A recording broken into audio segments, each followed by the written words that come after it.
Okay, so hey everyone, and welcome back to another episode of Default Global. This is where we connect with global first entrepreneurs and remote work experts from all around the world to share their experiences and knowledge. Our guest today is Jordan Carroll, founder of Remote Job Club. Jordan, thanks for joining us today. Thanks for having me, Vit. Let's make this happen. It's been a long time. Sure. Yeah, absolutely. Uh, Jordan, can you tell us a little bit about yourself, your background, and how you became interested in remote work and global hiring? Yeah, well, remote work I got interested in because there was a snow day in Okay. the Northeast United States at the time, working corporate, commuting an hour and a half each way, and it snowed so bad that we couldn't leave the house, and I got to work from home, and it was like, oh shit, there's this whole other world. like, like, trust me, like at the beginning of that stage, it was just like, oh, extra time to sleep, basically, and I could like work from Uh-huh. my bed, and I didn't really take it seriously as I think there's a learning curve to working remotely, Mhm, mhm. whether that's working from home, whether that's working from a coffee shop, whether that's working in co-working spaces. Each of these things have their own different challenges and ways in which your environment or the tools that you use or things that you do will impact how productive you are or how you do things. But yeah, for me at that time, like first getting working remotely, I was like, oh shit, like I don't have to commute. So this is cool, and I'd like watch Netflix during the day, or I wouldn't necessarily use that additional time I got back to be productive. I'd be like, oh, okay, well, I get to just work from home, so I don't need to clock in for another hour. So let me just do some BS, and then from the global hiring perspective, I think over the past like that was over 10 years ago that first experience for me, and then I think now the global talent piece of it is like me personally in my own business, been I've hired probably 25, 26 different people outside of the US personally. So for me, it's like it's a great way to find awesome talent, and especially talent that for me as a small business owner, it's like I can afford someone to give them more hours and give them like a nice livable wage where they're earning in the top 10-20% of where they live. But for me, I'm able to actually afford it within my budget. So that's the way that I've looked at it. And it's been an awesome experience being able to hire people from different countries and get to know different cultures. And I currently live in Mexico, but I'm from the Oh, US. So cool, cool. yeah. So, and remote work has allowed you to travel, right, to different countries, Hmm. prioritize your house, and build relationships with different people from different parts of the world. So, Yep. how do you think remote work is changing the way we work and live, and just work and live? What are some of the maybe most significant advantages and maybe some disadvantages of remote work? You can tell us. Yeah, well, I think it's important that we classify like what remote work is, and I think remote work at its best is questioning how it's done, not where it's done. And remote work is just work at its core, right? It looks different than being in an office, but at the end of the day, if we're providing definitions for what remote work is, it's just work. And the question isn't where it's being done, which I think is where a lot of people get focused on. They're like they overemphasize like this concept of where, and they get really fixated on like, oh well, I can't hire here, I can't hire there, or that person's over there, they need to work here, and really all that is nonsense when it comes down to the operating system of remote work, which is the how. And I think the beauty of remote work when it's really done well is the autonomy and is the actual flexibility to like schedule your day how you want. It's like, hey, I have these responsibilities and these outputs that I'm responsible for. It doesn't matter if I get them done at 8 a.m. or 8 p.m., but as long as I get that thing done and then I push the ball forward and then there's an understanding across the team that that's what we're all doing, then that's I think remote work at its core. Where it falls short, where it's tough, is that that takes a whole different level of skill to be able to communicate asynchronously, to be able to communicate with all the information needed, and to really consider the how. That also takes a big mindset shift. So you see all these companies that did the remote thing during the pandemic, and they just forced everybody remote. they took the office and they tried to make it virtual, and like that didn't really work for a lot of people because they're just on Zoom meetings all day and they don't realize like, oh, we actually need some time for like deep work. We need some time to like push these projects forward. But if we're just on calls all day, then that doesn't really get it done. Yeah, and as a remote job coach, right? So you help job seekers learn an effective strategy to land remote job opportunities, Hmm. right? So can you share with us some maybe common pitfalls or maybe challenges that job seekers face in the current remote job market, right? And how Yeah. to maybe you can talk a little bit more about how to overcome them. Yeah. Job seekers just don't know what they're doing. Okay. In the simple way I look at it is most people I come across, a job search for them consists of going onto job boards and applying to jobs. Because we're not really ever taught like the skill of job seeking and a lot of the associated things that come with that: personal branding, networking, articulating your value, targeting specific types of companies. All those things go out the window for this like scarcity feeling of desperation where it's like I need a job, so I'm going to go out there and blast my resume to a bunch of these companies. But the reality is there's no correlation between how many applications and resumes you send and how many interviews you're going to get, or get it, how many jobs offers you're going to get. So my thought is, hey, how do we pump the brakes for a second and we think about a few different things? One, we think about the strategy. Two, we think about the branding, and three, we think about the networking component. So let's think about those three things. So the first thing I recommend to job seekers when they come to me typically is stop applying to jobs. Like take a moment to just stop applying and like give yourself the mental space and capacity to consider how to strategically go about this. And if you're looking for a remote job, one of the things that a lot of people overlook is that remote is not remote across the board. There's no standardization from company A and company Z who say that they do remote, and then this company says they do remote, but then you go and look at the job description and it's like, oh, but you need to be in the office twice a week. It's like, oh, then remote for them is actually hybrid, and remote for them is actually I have to live in this state or this country. So if you have a specific set of challenges, let's say that you live outside of the US, you were born outside of the US, which is a thing that I hear all the time. Well, then don't spend time on companies that can't hire you. But if you're just going to job boards and searching the term remote, then you're going to come across a lot of companies who can't actually hire you or don't have the systems in place, the policy in place, the companies that they need to work with in place to have those headquarters, the employers of record, whatever it is that they need to hire. They don't have those things in place, and you're not going to be supported anyway. So find a company that already believes in remote work. Find a company that already believes in distributed talent, and go after those companies in a very specific industry for a very specific skill set that you have. And the more targeted, more narrow you get with that, the better that you can be to go deeper into your application process through a strategy of networking and personal branding rather than just applying without knowing anybody with your resume. Okay, fair enough. And what advice would you give to founders, basically, of tech companies who are considering expanding their business globally and building a remote team? What should they do? Do you have any kind of checklist that might help them? The first thing is get really clear on what your policy is about remote and what remote means to your organization and how much you can support people remotely, right? Like what's the training that's included? What are the different norms that you're setting? Like I've gone through this process within my own company and I've seen a lot of companies that I've worked in go through this process. And it's like night and day difference when a company really understands what remote work means to them and they tell everybody in the onboarding process, here's what remote work means to us. Here are the things that we care about.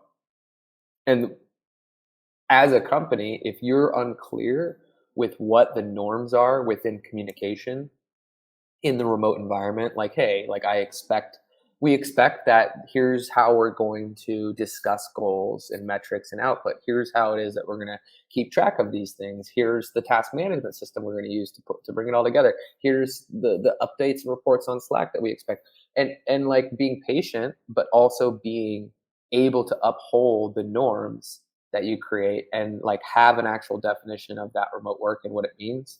Like the best companies that do this, like the Doist like the company like Doist or GitLab or like, Buffer, like these companies put their manuals online for companies to see. So like all this is like being open source right now too, so that if you really want to adopt something like this, it's out there for you to figure out. But the first thing that has to come is like clarity within your own mind of like what kind of remote culture do we want to create, and what is it that we want to give to people. And it's become a huge retention strategy for a lot of companies, is like, how can we create a more flexible workplace?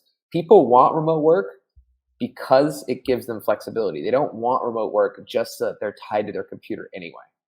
So I think really understanding that as an organization is a really big key, and it's something that I've had to like really implement in my own, and be really considerate of with my team as well. And what would you say are the top maybe criteria that companies should look for when hiring remotely? So as someone who has helped Yeah, many people find remote jobs, I guess I've you seen have both a sides. couple of Yeah. thoughts about it. Yeah. Yeah, well, I've hired myself. I have worked with companies on hiring, and then I've worked with the job seekers. So I've seen every single side of it, and I know within the first couple weeks of working with a job seeker if they're going to get a job or not, and like how long it's probably going to take them. Like I can almost guess that at this point.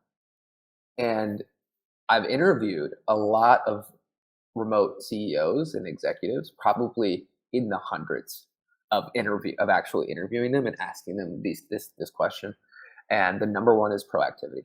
Like, companies just want someone who can come in, and they don't need someone to completely hold their hand. Like, I get, yeah, there's got to be some sort of training or some sort of onboarding, some sort of process to get the person settled in to what the company is. But the more that you can take your own direction and show that you're internally motivated to be good at your job, rather than you need external motivation or someone to tell you what to do, then the better it is that you're going to be.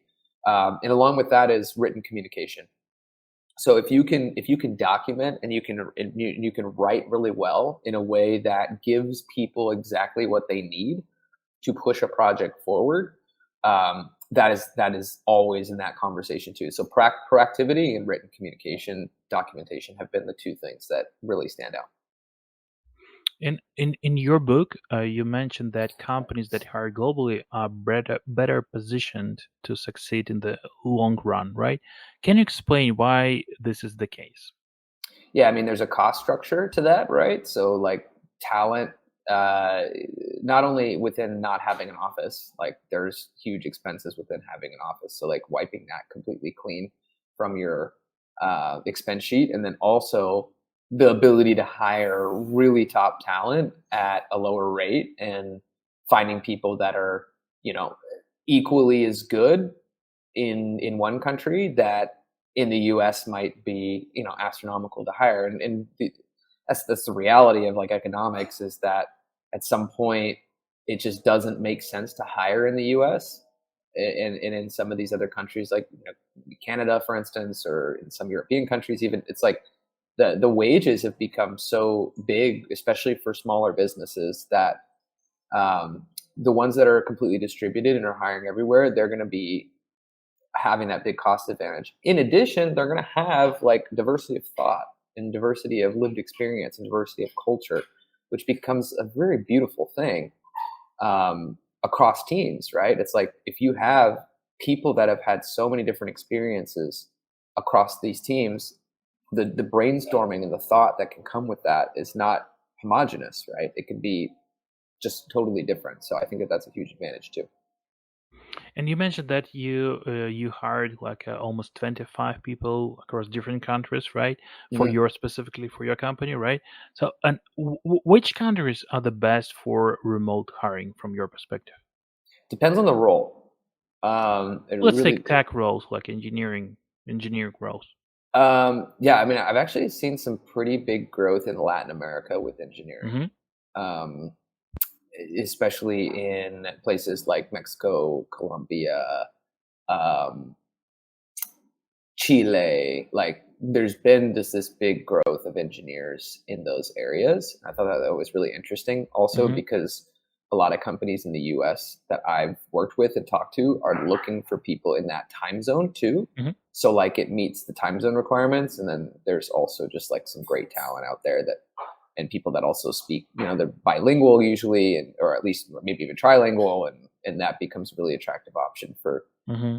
some of Hmm. these companies as well. And then on more of like, I think if you're looking for like an EA or an executive assistant or a virtual assistant, like Hmm. Philippines is really great for that, and has been a long time established as really great. And then there's like a lot of really great talent also in the Middle East and in like Pakistan.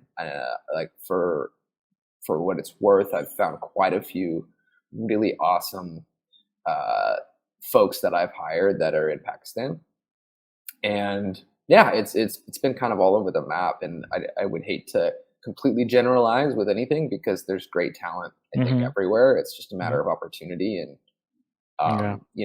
searching that out and knowing what you need. Hmm. And from your experience, have you ever faced any issues in terms of compliance, local employment laws, uh, local payroll rules, or anything like that, that was a sort of maybe blocker for you to hire someone from that specific country? Not necessarily, because I think most of the people that I've hired have been contract basis through Upwork, and that's been a really consistent way for me to be able to hire. But I've also not hired anybody in those positions full time. So I imagine if I were to go that route and take it off Upwork, I wouldn't know how to do that without being in some compliance trouble. So uh, there are obviously a lot of solutions, including what you guys are doing that helps to do that. So I think this is like it's the hottest market to be in right now, right? Is That's getting true. people hired. That's true. Yeah. Okay, cool. So you worked for different remote companies, including this global Fortune tech companies and fully distributed companies. So, Hmm. what are maybe some key lessons you have learned about building and leading distributed teams, and how do you ensure that everyone is, I don't know, sort of aligned and on the same page with Yeah. your values, being in different location, different continents, different Yeah. countries. Yeah, and just to provide context on that, I've worked for a company that was 400,000 people as pretty much, like a sales rep. I've worked also in sales at a company that was around 250 people that was fully distributed. I've worked with a really small PR company that was hybrid remote for a while, and then um, kind of like work from home. I've worked for my own businesses. I've worked as a contractor in two or three other businesses as well. So like had a lot of experience in the different ways in which teams operate remotely. And I would go back to what I was saying earlier around the how being the most important thing that companies need to ask themselves, and where I think it goes wrong and where it's actually just very difficult to. It's hard to establish like how do we work for a lot of different companies. That's just like it's a difficult question, and it's difficult when you don't have the norms in place. It's difficult when you don't have the policies and you don't have the culture that thinks about remotely, and it starts from the top down, right? So like the company that I was at that has 400,000 people, the way in which they worked remotely was very different from the remote of the 250 people that was fully distributed, right? The mindset and the how things got done, even from just the small day-to-day communication and expectations, was very different. So I think uh, I think the lesson still goes back to define how remote works, not where remote works. Yeah, it makes sense. Makes sense. And probably my last question: what do you think the future of work, will look like, and how can companies and employees prepare for it? I think globalization is imminent. Just like the hiring everywhere, the tools and the technology that's allowing companies to really hire anywhere, and with that comes new communication protocols and comes asynchronous work being the default. So I think we're gonna shift into a place where uh, people are just not going to be expected to just always be at their computer. You're going to get your stuff done and you can go do whatever else you need to do, and that's totally fine and it's acceptable and it's default, right? And that this distributed nature of things becomes the norm when companies are starting rather than office centric.